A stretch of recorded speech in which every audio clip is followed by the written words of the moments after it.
marco da fundação de Limeira foi a construção da pequena capela dedicada a Nossa Senhora das Dores em 1826. Ao longo destes quase 200 anos de existência, a cidade cresceu e foi sendo organizada, deixando de lado um passado colonial e rural, o que aconteceu em grande parte devido ao empenho da Câmara Municipal e de seus vereadores. A ideia era transformar a cidade em um ambiente moderno, adequado e compatível com os modelos que vinham tanto dos principais centros brasileiros quanto internacionais.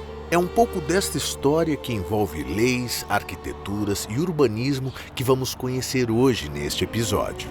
Então, vem com a gente nessa aventura pela história de Limeira.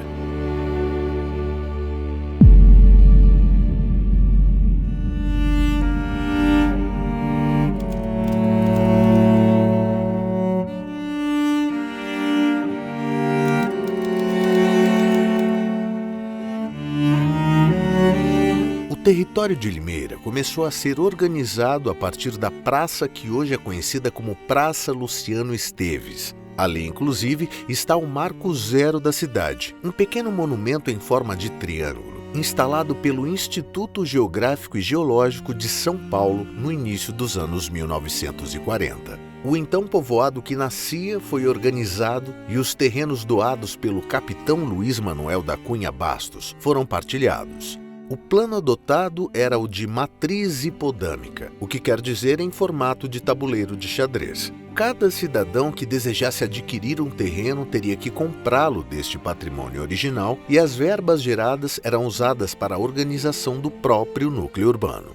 O povoado conhecido como Capela de Nossa Senhora das Dores do Tatuíbi foi elevado à freguesia e vinculado à Vila Nova da Constituição, a atual cidade de Piracicaba, pelo governo da província de São Paulo em 6 de fevereiro de 1830. Com o crescimento e importância da freguesia na economia da província de São Paulo, ela foi elevada à vila por resolução da Assembleia Provincial de São Paulo no dia 25 de fevereiro de 1842. Isso aconteceu graças à iniciativa dos habitantes locais, entre os quais havia fazendeiros e comerciantes.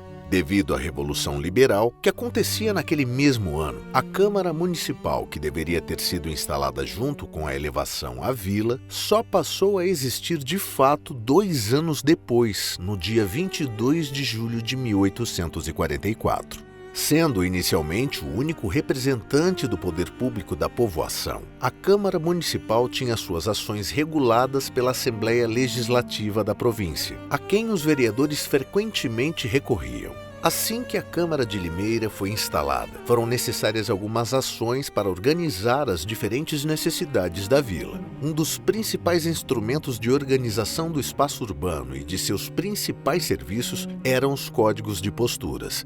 Produzidos e publicados no âmbito das câmaras municipais, os códigos de postura eram instrumentos do poder público que visavam organizar uma série de serviços e questões no âmbito das vilas e cidades, como, por exemplo, comércio, saúde pública, segurança e, é claro, a própria construção dos edifícios.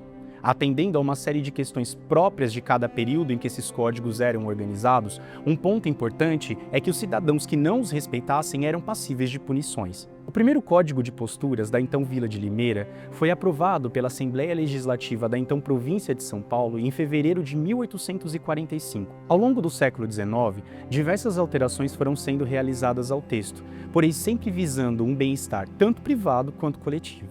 Um bom exemplo de como os códigos de postura poderiam alterar as dinâmicas urbanas é justamente a edição de 1849, quando se proibia, por exemplo, que cidadãos ateassem fogo às suas roças nos períodos de seca, que ia de agosto a novembro, ou mesmo a proibição da presença de pessoas com doenças contagiosas no espaço urbano e até mesmo a própria proibição de enterramento nos templos religiosos. Todas essas questões e outras, inclusive, eram passíveis de punição quando não realizadas. Uma coisa importante para pensarmos é que os vereadores da então Vila e depois cidade de Limeira eram diretamente influenciados por uma série de questões que vinham tanto da Europa como também dos principais centros brasileiros e que levavam em consideração a criação de cidades organizadas a partir de dinâmicas associadas à higiene, à ordem e à beleza.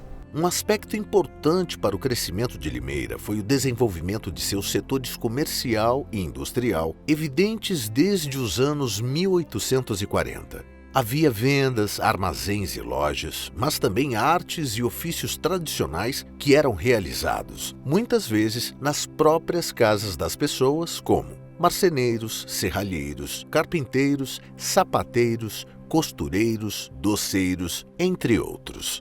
Essa diversidade comercial pode ser conferida nos almanaques provinciais e nos jornais publicados na cidade desde a segunda metade do século XIX. A atividade comercial em Limeira teve início com o aumento da povoação nesse município e também pelos grandes lucros nas fazendas cafeeiras aqui do município. Para isso, a contratação de mão de obra foi mais que necessária para as demandas tanto da comunidade como também das empresas que aqui se instalavam durante todo o século XIX. Naquele cenário, onde tínhamos aqui os escravos negros e os imigrantes europeus, foi necessário mudar toda a infraestrutura do município e também a sua urbanização. A demanda era muito grande.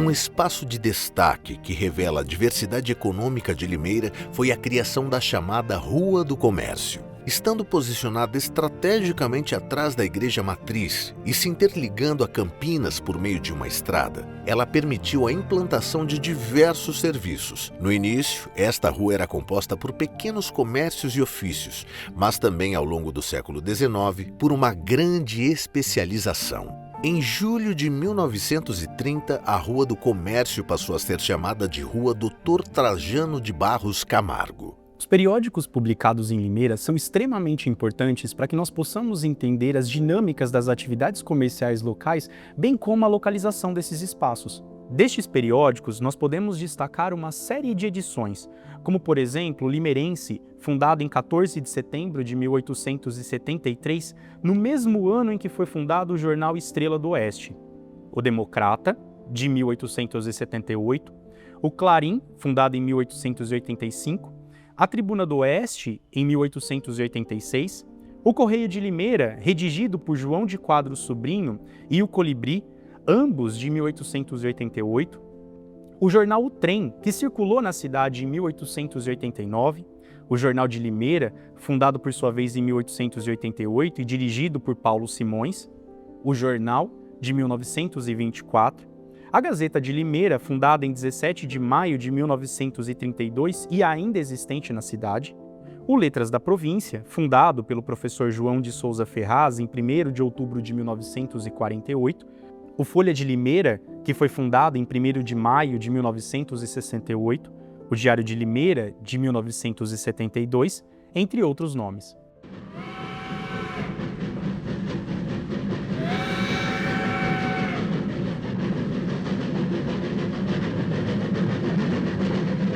Não demorou muito para que os avanços da tecnologia importada da Europa despertassem o interesse dos grandes cafeicultores paulistas, que decidiram então investir os lucros obtidos da venda de seus produtos para a construção de linhas férreas.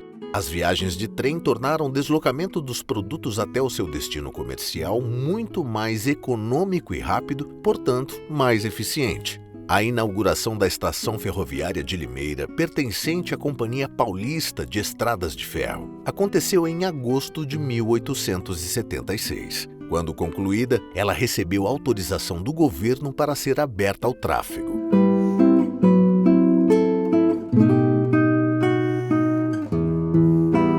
Diferentemente dos dias atuais, os trens transportavam não somente a carga material, mas também passageiros de uma cidade para outra. O caminho que antes era feito por vias terrestres, entre Campinas, Limeira e Rio Claro, passou a ser percorrido pela linha férrea. Este caminho passava pelo bairro do Tatu, ligando-se à Rua Dr. Trajano, antiga Rua do Comércio, a partir da Rua Barão de Cascalho, antiga Rua Augusta, e passando pela Fazenda Ibicaba. Nossa estação ferroviária foi instalada em 1876, de acordo com os documentos históricos. Ali você tinha o córrego, ele é um córrego de planície, então ele serpenteava ali por aquele fundo de vale, Então, alguns acertos naquele momento já foram necessários relacionados ao córrego. As vias que tinham ali a travessia por pequenas pontes, por pinguelas, né? Às vezes até pelo leito do rio mesmo, porque ele não é um rio tão profundo, ligavam as duas partes da cidade, né? Você tinha ali 2 ou 3 quadras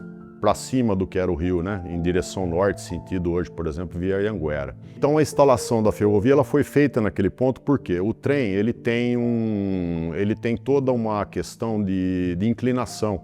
Então o trem normalmente é respeitado aí inclinações de 2 a 4%, né? Que é o que você consegue vencer com a força das máquinas e tal. Então normalmente nas cidades foram feitos platôs, taludes, e o trem foi instalado normalmente em cima desses taludes. E onde você tinha os planos, que normalmente eram mais próximos das margens dos rios, né, foram as áreas escolhidas para passagem dessa rede de trilhos. Então, no caso de Limeira, isso poderia ter sido passado, por exemplo, numa parte mais alta do terreno, onde está hoje o cemitério das Saudades, né, ou em outra porção. Só que ali era muito próximo do que era o centro, que era praticamente a Rua Doutor Trajano ali, a Praça Toledo Barros. O eixo central comercial, né, vamos falar assim hoje, o que seria o foco do comércio da cidade, ele estava localizado na Rua Doutor Trajano Camargo, né, que ela se chamava Estrada Campinas Morro Azul. Era um caminho de passagem e a cidade praticamente começou mesmo a se urbanizar a partir daquele eixo, né, que era onde tinha maior movimento. Com o aparecimento da ferrovia, você cria o quê? Um novo polo de atração, né?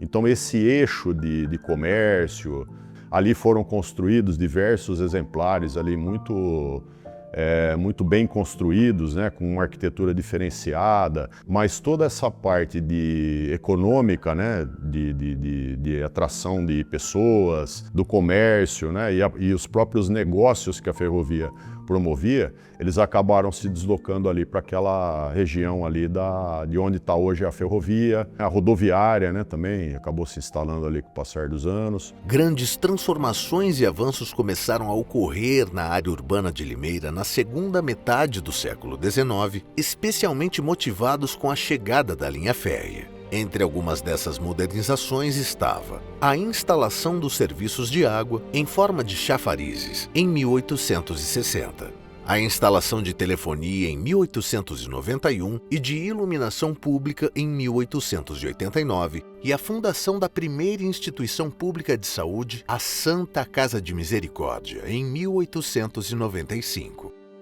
O aumento populacional e a crescente demanda por serviços públicos exigiam um investimento maior do poder público, resultando em um dos principais momentos do desenvolvimento da cidade oitocentista. A própria Capela de Nossa Senhora das Dores, sede da primeira paróquia da cidade, foi demolida no início dos anos 1870 para dar lugar, em 1876, a um novo e moderno templo religioso que atendia às novas tendências arquitetônicas do século XIX. Tudo que estava envolvido no processo construtivo, ele passava assim pela força motriz da mão de obra escrava, né? Depois, com o passar do tempo também, vieram muitos imigrantes para a região. Então essa mão de obra também passou a ser um pouco composta por essa massa de imigrantes, né?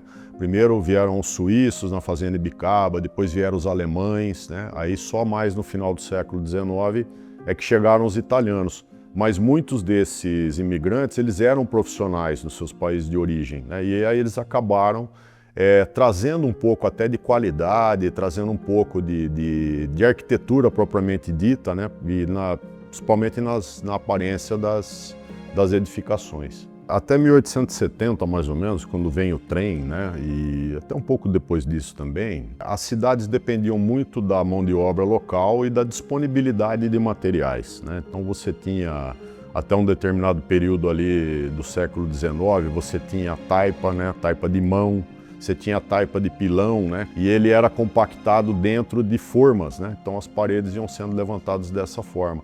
Eu verifiquei que Limeira tinha uma série de olarias, né, já lá mais ou menos no período intermediário ali do século XIX. Então essas olarias possivelmente produziram muitos dos materiais dessas construções antigas. Então muitas acabaram se incorporando a outras atividades, né, com o passar dos anos, mas Limeira ainda tem, né, essa característica de produção de tijolos, de blocos cerâmicos, ela ainda tem um pouco dessa característica. No século XIX e início do século XX, a arquitetura de Limeira se transformou de um estilo simples, com casas no padrão porta-janela, para construções mais ornamentadas e variadas, influenciadas por ideias europeias. Casas coloniais foram reformadas para incorporar estilos arquitetônicos do passado, principalmente o clássico.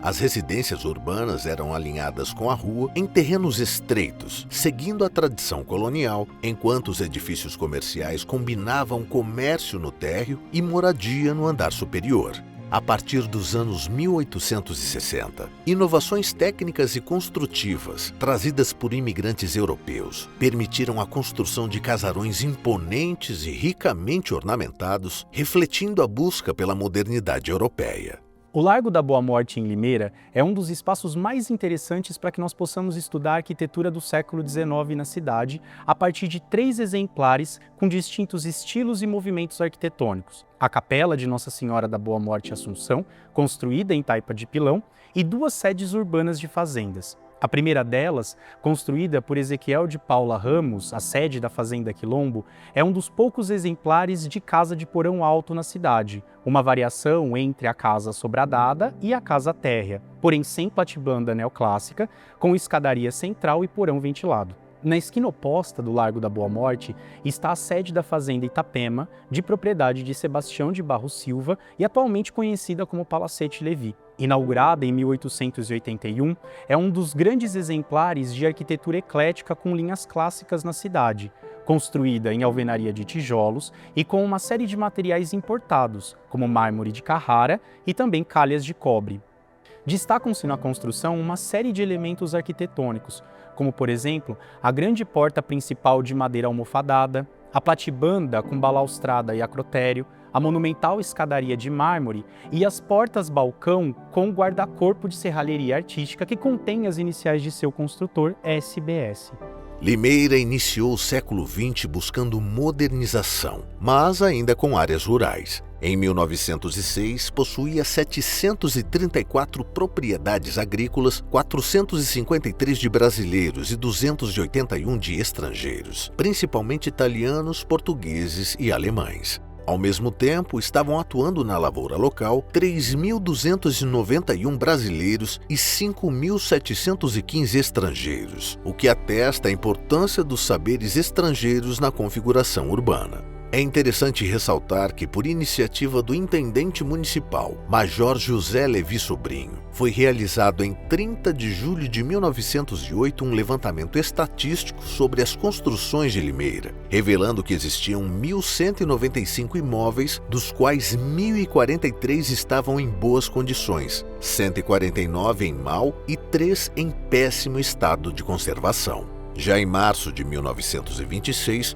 o número total de imóveis na cidade sobe para 1.729. Desde o início do século XX, as aprovações para projetos arquitetônicos no município de Limeira dependiam da aprovação da Prefeitura Municipal, com vistas a garantir a ordenação visual, a salubridade e a organização das construções. Engenheiros e fiscais de obras públicas associados aos de água e esgotos avaliavam os projetos levando em consideração tanto legislações municipais, como os próprios códigos de posturas, como também leis estaduais. A permissão para a construção em Limeira dependia da assinatura do prefeito municipal ou de alguém por ele autorizado, e o não cumprimento dessas ordens levava à possibilidade de multas e também de prisões. A administração municipal buscava uma Limeira moderna, bela e organizada. Um bom exemplo é a Lei 188, de 19 de setembro de 1918, que previa uma série de questões relativas às construções, especialmente em seu artigo 3º, que previa: todo aquele que quiser construir, reconstruir, reformar edifícios, deverá fazer nas condições do artigo anterior, em requerimento dirigido ao prefeito, devidamente selado, acompanhado da planta e memorial descritivo. Além das construções, até mesmo a manutenção dos prédios era regulamentada por parte do poder público, como nós podemos ver em um edital de 1905 que exigia a pintura das fachadas, conforme relatado no jornal O Limeirense, que também criticava a falta de manutenção para com os prédios e opinava sobre as cores que deveriam ser utilizadas neles. Nas primeiras décadas do século XX, Limeira realizou melhorias urbanas. Delas, destacamos a instalação da rede de esgotos de 1903 a 1905 e a exigência de adaptações dos edifícios para o serviço em atendimento à Lei nº 95 de 1906. Ainda no mesmo ano, criou-se também o cargo de Inspetor Municipal de Higiene para fiscalizar a política sanitária, refletindo a tendência de outras cidades como Rio de Janeiro e Salvador, que passavam a buscar mais a prevenção das doenças do que a cura através do processo de higienização. O abastecimento de água proveniente da represa do bairro de Cascalho foi regularizado em 1911 pela Lei nº 129, que também organizou as taxas de água e esgoto. A melhoria das estradas públicas também foi prioridade. Na década de 1910, Limeira começou a pavimentar suas ruas, especialmente após a Lei do Calçamento, Lei Municipal número 179, que regulamentou o calçamento com ladrilhos. O calçamento começou em julho de 1917 e em setembro do mesmo ano foram apresentadas as guias para o pavimento com paralelepípedos da Rua da Estação, visando realizar o sonho dos limeirenses em ver a nossa Limeira toda calçada. Os primeiros loteamentos urbanos de Limeira datam da década de 1930, fruto da reorganização de grandes fazendas em chácaras familiares, que por sua vez criaram bairros densos, o caso da Vila Cristóvão. Outros loteamentos, por sua vez, foram patrocinados por indústrias, é o caso da Vila Operária da Máquina São Paulo. Nesse momento, Limeira passou a enfrentar uma série de novas questões de organização urbana, influenciada pelo discurso do modernismo. O modernismo, com as suas linhas puras e seus materiais industriais, como o concreto, o ferro, o aço e o vidro, demorou para ser adotado na cidade, sendo o Art Deco o mais utilizado inicialmente. O Art Deco, com suas linhas geométricas, refletia mudanças sociais ligadas à tecnologia, à industrialização e a movimentos contemporâneos artísticos, como, por exemplo, o cubismo, o futurismo e o construtivismo. Prédios de esquina, como é o caso do prédio Bush, construído em 1940 em Limeira, são bons exemplos dessa arquitetura. Entre os prédios de estética Art Deco locais, um destacável é o da Agência Postal Telegráfica, ou seja, dos Correios de Limeira, construído com recursos do Plano Postal Telegráfico da União do governo de Getúlio Vargas, que buscava a unidade nacional por meio de comunicações. A construção iniciou-se com a intenção de doação de um terreno municipal ao governo federal em 1949, mas a área escolhida foi um lote de esquina de propriedade dos herdeiros de João Carlos Batista Levi. A obra foi realizada pela construtora Richard de Bloch, de São Paulo, com projeto do Departamento dos Correios e Telégrafos e engenharia de Otávio Mendonça de Vasconcelos. Aprovado em 1949, o prédio foi entregue apenas em 1961. As primeiras construções do movimento modernista em Limeira datam de 1940 e 1950. Uma delas é a residência do casal Olímpia e Nelson Penedo de Barros. O Penedo ele era operário da Máquina São Paulo e posteriormente ele fundou a sua própria fundição, que era localizada no início da Rua Santa Cruz. Ele era muito atento às mudanças no cenário arquitetônico e ele trouxe um engenheiro, Marco Antônio Padula, da cidade de Rio Claro, para construir a sua residência, que era na Avenida da Saudade, 1344. A obra ela foi feita entre 1956 e 1960 e ela foi projetada como um projeto integral, uma verdadeira máquina de morar do estilo corbusiano, como previam os principais nomes do modernismo internacional. Nessa linha foram construídas outras obras que incorporavam essas e outras tendências do cenário arquitetônico que despontaram na segunda metade do século XX. Ao longo dos anos, o crescimento populacional de Limeira impôs novas necessidades ao tecido urbano. Esse aumento populacional levou à expansão da cidade para além do núcleo central, com a formação de novos bairros periféricos. Para atender a essas demandas, foi necessário adotar novas abordagens arquitetônicas e urbanísticas, reorganizar o Código de Posturas e adequar o saneamento e as questões de habitação. Um relatório do prefeito Mário de Souza Queiroz Filho, de 18 de outubro de 1957, indicou um incremento nos serviços de abastecimento de água. Nesse momento, implantou-se um sistema de captação por poços artesianos, com a água reunida em 2 estações, Tatu e Bosque, e bombeada para reservatórios, 8 no total, sendo 3 elevados e 5 enterrados. Limeira foi organizada em 15 setores. 8 recebiam água distribuída por subadutoras e 7 deles recebiam a água do Morro Azul e da represa de Cascalho. Em setembro de 1955, durante a gestão Virgínio Ometo, inaugurou-se o reservatório elevado da Vila Camargo, que também atendia o bairro Boa Vista. Em fevereiro de 1957, a Vila Queiroz, que não dispunha de assistência sanitária pública, recebeu um reservatório enterrado na Avenida Laranjeiras, além de adutora, bomba e redes de distribuição. Uma torre elevada também foi inaugurada na região do segundo semestre de 1957. Desde os anos 80, o crescimento urbano de Limeira diminuiu em relação aos anos anteriores. Nos anos 70, a construção do anel viário ajudou a organizar o perímetro urbano.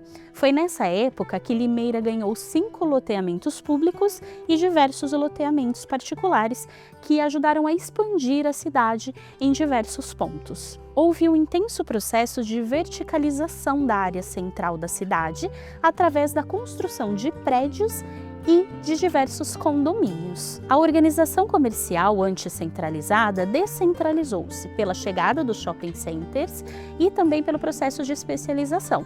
Então, se antes havia comércios que vendiam um pouco de tudo, eles foram se transformando em lojas especializadas em determinado produto ou serviço. A desvalorização de algumas propriedades também aconteceu devido ao processo de especialização.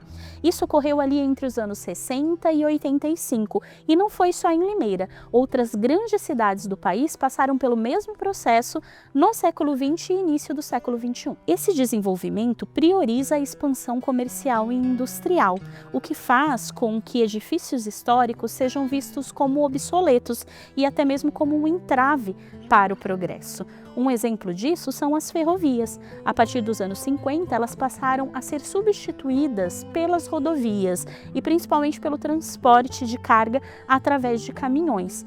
Isso foi fazendo que, aos poucos, a comunidade deixasse de utilizar os trens. Ao longo do tempo, Limeira cresceu e se modernizou, expandindo-se para uma área com mais de 270 bairros e 580 quilômetros quadrados. Contudo, como em muitas outras cidades, o crescimento acabou trazendo vários desafios de integração e mobilidade, degradação urbana, infraestrutura e uma especulação imobiliária, que ainda não consegue lidar bem com o passado, que está registrado em diferentes espaços e saberes. Ainda assim, Limeira possui um tesouro de valor inestimável que você vai adorar conhecer. Qual é esse tesouro? Não perca o próximo episódio.